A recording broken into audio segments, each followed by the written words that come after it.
एक अनमोल सीख, best short motivational story in Hindi for success in life. एक बार एक वैज्ञानिक ने एक टिड्डे को पकड़ा और उसे अपनी आवाज़ पर छलांग लगाना सिखाया।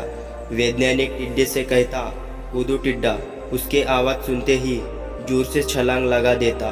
अब वह वैज्ञानिक था तो प्रयोग करना तो बनता ही था।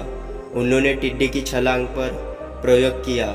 वैज्ञानिक ने उसकी एक टांग तोड़ दी और फिर बोला, कूदो। अब टिड्डे की छलांग की दूरी कम हो गई।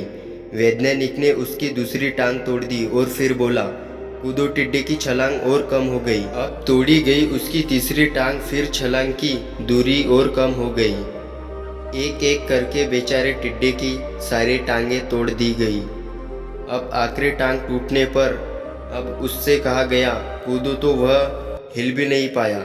अब वैज्ञानिक ने अपना निष्कर्ष अपनी डायरी में लिखा। जानते हो उसने क्या लिखा? जब टिड्डे की एक टांग तोड़ी गई तो वह थोड़ा बहरा हो गया। अब उसकी दूसरी टांग तोड़ी गई तो वो और बहरा हो गया। हर टांग टूटने के साथ वो और बहरा होता गया और सारी टांग टूटने के बाद वह बिल्कुल बहरा हो गया। अब जोर जोर से चिल्लाने का भी उस पर कोई असर नहीं हुआ। वो तो अपनी जगह से हिला तक नहीं, छलांग लगाना तो दूर की बात थी। इस कहानी को सुनकर सभी को ऐसा ही लग रहा है कि क्या मूर्ख वैज्ञानिक था। इतनी सीधी सी बात उसे समझ में ही नहीं आई। या कुछ लोग ये भी सोच रहे होंगे कि ये तो किसी बच्चे को भी पता है कि टिड्डे की छलांग उसके टांग टूटने की वजह से कम होती जा रही थी, ना कि वह बहरा हो गया था। दोस्तों, हम सभी जीवन में कई बार ऐसे ही मूर्ख बन जाते हैं। कई बार जीवन में दो घटनाएं एक साथ ऐसे घटती है कि उनका एक दूसरे से कोई संबंध होता ही नहीं, फिर भी ऐसा लगता है कि गहरा संबंध है।